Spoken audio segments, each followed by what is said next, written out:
Courier का software सबसे पहले हम लॉगिन कर लेंगे, ठीक है। या हमने जैसे एडमिन सेलेक्ट करा, हम एडमिन से भी चला लेते हैं। एडमिन पासवर्ड हमारा जो भी होगा। सबसे पहले हमारा है बुकिंग का सेक्शन। बुकिंग में क्या है, ऑर्डर्स, ठीक है। अब ऑर्डर्स के लिए हमें कोई भी एक बुकिंग बनानी होगी। अब ये पूछेगा कराची की बुकिंग है अदर बुकिंग। अदर बुकिंग मतलब पूरे पाकिस्तान की, पूरी वर्ल्ड की जो भी है। कराची बुकिंग में अगर हम आते हैं, हमने यहाँ बताना होगा COD ऑर्डर है या नॉन COD। जब भी हम बार बार कोई पार्सल आता है हम बुक कर रहे हैं, हैवी है या लाइट है, जो भी है। फिर एरिया कौन सा हमारा, क्लिफ्टन है, DHA है, जो भी आपके एरियाज होंगे वो यहाँ पर क्रिएट हो जाएंगे। उसके बाद जो है वेंडरों का फ़ोन नंबर से, किसी वेंडर को फ़ोन नंबर सर्च कर सकते हैं जो रेगुलर बेसिस पे आपको पार्सल देता हो। इस तरह यहाँ कस्टमर का फ़ोन नंबर डाल सकते हैं, नाम डाल सकते हैं, एड्रेस जितना ही बड़ा वो डाल सकते हैं। उसके बाद प्रोडक्ट की डिटेल आ जाएंगी कि भाई क्या डिटेल है, क्या पैकेट है, क्या क्वांटिटी इन 1 पैकेट है। मिसाल के तौर पर मैंने बोला 5 है, ठीक है। क्वांटिटी में मैंने बोला 2 है या 1 है, तो वो ऑटोमेटिक को 5 लिया आया। अगर मैं 2 डाल दूँगा तो 10 लिया आएगा। KG है, क्या है, डिलीवरी चार्जेस क्या है, ट्रैकिंग नंबर क्या है, उसके बाद अमाउंट रिसीव क्या है, एडवांस पेमेंट क्या है, COD अमाउंट क्या है, सेव हो जाएगा। तो आपकी बुकिंग हो जाएगी। अब से जना मैं स्विच टू अदर्स पे जाऊँगा तो ये अदर की बुकिंग दिखाएगा दूसरे शहरों की, ठीक है। यहाँ पर अब पूरा पाकिस्तान भी आ जाएगा आपका। हमने 2 सेक्शन अलग करे हुए हैं कि आपके अपनी सिटी की लोकल बुकिंग अलग हो जाएगी और बाकी जो है आपके अदर सिटी अलग हो जाएगी। अगर आप किसी और कंपनियों से भी काम करवा रहे हैं, हम वैसे मैंने MNP से काम करवाता हूँ मैं, तो MNP सेलेक्ट कर लूँगा। उसके बाद COD या नॉन COD है, जो भी डिटेल आएंगे वो यहाँ पर लिख देंगे। ये हमारा बुकिंग का सेक्शन हो गया। उसके बाद हम ऑर्डर्स में आए। अब ऑर्डर्स में जैसे मुझे ऑर्डर देखने अपने, मैंने डेट सेलेक्ट कर ली, सर्च कर लिया। अब मेरे पास आ गया कि भाई अभी मेरे पास टोटल COD अमाउंट कितनी रुकी हुई है, DC कितनी है, एडवांस पेमेंट क्या है, कुरियर चार्जेस क्या है। अगर मैं ऐसे बोलूँगा कि मुझे स्टेटस वाइज दिखाओ, अभी मैं बुकिंग सेलेक्ट करूँगा तो सिर्फ बुकिंग की डिटेल लाएगा कि कौन सा ऑर्डर आपका बुकिंग पे है अभी।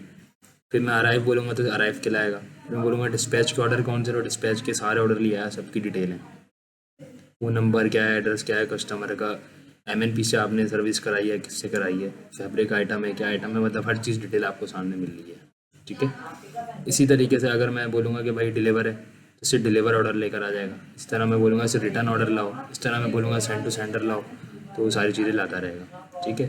अब जैसे एक चीज़ बुकिंग पे है, मैं उसको सेलेक्ट करूँगा, मैं बोलूँगा मुझे इसका स्टेटस चेंज करना है, इसको मुझे डिस्पैच पे लगाना है, डिस्पैच सेलेक्ट करूँगा और रिमार्क्स डालूंगा, डिस्पैच हो जाएगा। नीचे सेव और अपडेट के बटन है, ठीक है। उसके बाद अगर मैं सिर्फ ड्राइवर की उससे सर्च करूँगा, सिर्फ अरीब की बुकिंग लेकर आओ, तैयब की लेकर आओ, तो वो तैयब की लेकर आ जाएगा। कोई चीज़ ऑर्डर ID से सर्च करनी है, ट्रैकिंग नंबर से करनी है, तो वो चीज़ें सर्च हो जाएंगी।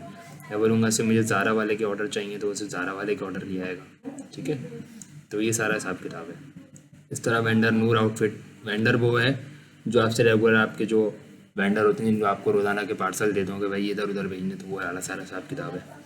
उसके बाद जो है वो बुकिंग के अंदर आपका ऑप्शन है लोड शीट। लोड शीट के लिए हमें वेंडर देना होता है कि भाई किस वेंडर की आपको लोड शीट निकालनी है, डेट देनी होती है, तो उसकी पूरी लोड शीट आ जाती है, ऑर्डर्स आ जाते हैं।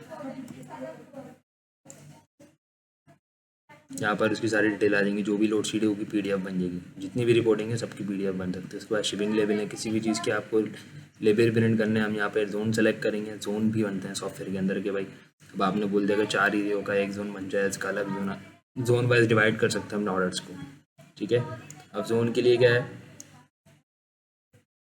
यहाँ पर जैसे कस्टमर आ गए तो कस्टमरों के नाम, फ़ोन नंबर, एड्रेस यहाँ सेव हो जाएंगे रेगुलर बेसिस पे। सारे कस्टमर, सारे आपके पास जो भी आपके पास रोज़ाना काम करवाने वाले हैं, उनका भी रिकॉर्ड पीछे मेंटेन हो रहा है। इस तरह वेंडर्स हो गए जो आपको रेगुलर बेसिस पे जो आपके बंदे हैं जो माल आपको रोज़ाना देते हैं, तो वो वेंडर ऐड होगा, उनका फ़ोन नंबर, एड्रेस वगैरह, बैलेंस वगैरह। DSP का मतलब ये है कि डिलीवरी सर्विस प्रोवाइडर। अगर आप अपनी छोटी कंपनी चला रहे हो, पीछे बड़ी कंपनियों से काम ले रहे हैं 2 पैसे रख के, तो आपका जो है यहाँ पर उनके अकाउंट ऐड हो जाएंगे। सेव, अपडेट, डिलीट, मतलब कोई कंपनी ऐड करनी है, डिलीट करनी है, अपडेट करनी है। इसी तरीके से कस्टमर में भी ऑप्शन ये सब सारे, वेंडर में भी ये सब सारे ऑप्शन थे। उसके बाद ड्राइवर्स हैं, ड्राइवर्स के नाम, फ़ोन नंबर ऐड कर लें। अब रोल क्या है, वो पिकअप का है या डिलीवरी का है, उसका कमीशन क्या सेट करा हुआ है। अब जब यहाँ पर आप 10 रुपये कमीशन लगा देंगे तो ऑटोमेटिक सॉफ्टवेयर अपना काम करता रहेगा, किसका कितना कमीशन बना। इस तरह जोन एरियाज़ हैं, जोन ऐड कर सकते हैं। इस तरह मैंने यहाँ पर जोन बनाया है, कौन कौन सा जोन है, कौन ड्राइवर इसको ऑपरेट कर रहा है। इसी तरीके से एरिया है, जोन के अंदर कौन सा एरिया जो है वो किस जोन पे अलॉट करना है, तो वो सारा चक्कर है यहाँ पे। उसके बाद एक्सपेंस है, ज़ाहिर है सर्विस प्रोवाइडिंग कंपनी में तो सारा छोटे मोटे खर्चे होते हैं, फ्यूल वगैरह के। फ्यूल के यहाँ पर टाइप है, पेट्रोल की, स्टेशनरी, किस तरह आप और टाइप बना सकते हैं यहाँ पे। तो रोज़ाना के जो भी खर्च होंगे वो यहाँ पर ऐड होते जाएंगे। उसके बाद रिपोर्ट्स हैं, रिपोर्ट्स के अंदर हर तरह की रिपोर्टिंग हो गई। अगर मैं यहाँ से अपनी सेल वगैरह देखना चाहूँ, मैंने डेट उठाई, सर्च कर लिया, मेरे पास आ गया टोटल मैंने इस महीने में इतना ऑर्डर करें, सेल ये हुई, ग्रॉस प्रॉफिट ये हुआ, एक्सपेंस ये हुआ और नेट ये बचा मेरे पास। अब मुझे अगर खाली देखना है कि भाई स्टेशन पेट्रोल की मद में कितना खर्चा हुआ है, तो मैं पेट्रोल की मद में देख लूँगा। अब मेरे पास बता रहा है पेट्रोल की मद में मैंने सिर्फ अरीब को दिए 1000 रुपये, ठीक है। इस तरीके से अगर मैं एक्सपेंस रिपोर्ट पे जाऊँगा तो टोटल एक्सपेंस आ जाएंगे कि मेरे टोटल एक्सपेंस कितना हुआ पूरे महीने के अंदर। इसकी भी PDF रिपोर्ट आपके पास बन जाएगी, ठीक है। इसी तरीके से अगर मैं किसी वेंडर का ज़ारा कलेक्शन वाले का लेजर प्रिंट करना चाहूँगा, तो ज़ारा का मेरे पास पूरा लेजर आ जाएगा आपका, किस तारीख को इसका कौन सा ऑर्डर था, क्या डिस्क्रिप्शन था, कितनी DC थी, कितने कुरियर चार्जेस, COD अमाउंट क्या थी, क्रेडिट हुआ, डेबिट हुआ, बैलेंस, मतलब ईच एंड एवरीथिंग आपके यहाँ पे मेंटेन, इसका पूरी स्टेटमेंट तैयार हो रही होगी बैक एंड पे।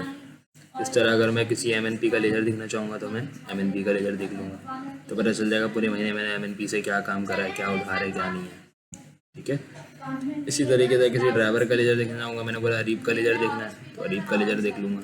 अरीब का लेजर आ जाएगा किस तारीख को इसकी सैलरी क्रेडिट हुई है, कब पेमेंट हुई है, कब कितने पैसे दिए। अब सैलरी का हिसाब किताब क्या है, यहाँ ड्राइवर्स में आएंगे आप, ठीक है, यहाँ पेमेंट्स में आएंगे, तो यहाँ पर इसका आप जैसे मिसाल के तौर पर आपने ड्राइवर उठा लिया अरीब, अब अरीब को आप किस मद में पैसे दे रहे हैं, सैलरी क्रेडिट, सैलरी पेमेंट या कमीशन की पेमेंट कर रहे हैं, तो यहाँ पर अमाउंट लिखेंगे और इसको जो है वो सेव कर देंगे, तो ऑटोमेटिक वो आपकी एंट्री होती जाएगी, पीछे लेजर मेंटेन होता जाएगा। इसी तरीके से वेंडर्स की पेमेंट्स हैं कि वेंडर को किस तारीख को आप ज़ारा कलेक्शन उठाया, ज़ारा का मेरे रिवर्स पेमेंट कर रहा हूँ तो उसका सारा हिसाब किताब पेमेंट उठा लिया, अब मैंने उठा लिया यहाँ पे डेट,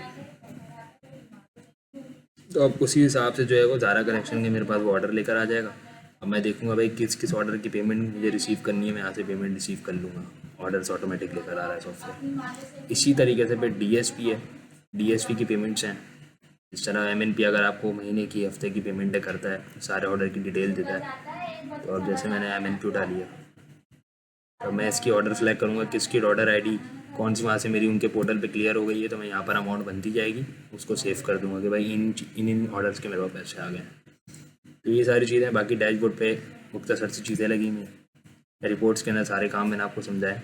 बाकी किसी भी ऑर्डर को अगर आपको ट्रैक करना हो, आपने डेट का फ़िल्टर लगाएंगे, आपने ऑर्डर ID डालनी है, 1 ऑर्डर, 2 ऑर्डर, 3 ऑर्डर, मिसाल है मैंने 1 डाल दिया, तो अब मुझे ये बता देगा कि भाई इस 1 ऑर्डर के ऊपर किस तारीख को इस ऑर्डर के साथ क्या हुआ है, बुक कब हुआ ये, ठीक है, इसका स्टेटस क्या था, पहले बुकिंग हुआ है, फिर अराइव किस तारीख को है, किस टाइम पे है, फिर डिस्पैच किस तारीख को है, किस टाइम पे हुआ है।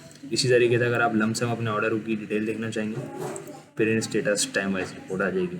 इसमें पता चलेगा सारे ऑर्डर की, अगर आपने दिन में 10 ऑर्डर बुक करे हैं और उसमें डिस्पैच करा है, डिलीवर करा है, तो हर चीज़ की डिटेल यहाँ पता चलती रहेगी, कौन सा ऑर्डर नंबर कब कब क्या क्या डिटेल आएगी। जो पहले वाली रिपोर्ट दिखाई है उसका मकसद ये है कि सिर्फ एक ऑर्डर का देखना है, इसके अंदर सारे ऑर्डर की डिटेल आ जाएगी। अब किसी ऑर्डर में अगर आपको मसला हो रहा है, आपने लिखा 6 नंबर, अब 6 नंबर की आपको पूरी रिपोर्ट आ जाएगी कि किस तारीख को इस ऑर्डर के साथ क्या सीन हुआ है, कब ये बुकिंग हुआ, कब अराइव हुआ, कब डिस्पैच हुआ, कब कहाँ था, कहाँ नहीं था। तो ये सारी चीज़ें, बाकी जो भी हो डिस्कशन वो आप हमारे से व्हाट्सएप पे कर सकते हैं।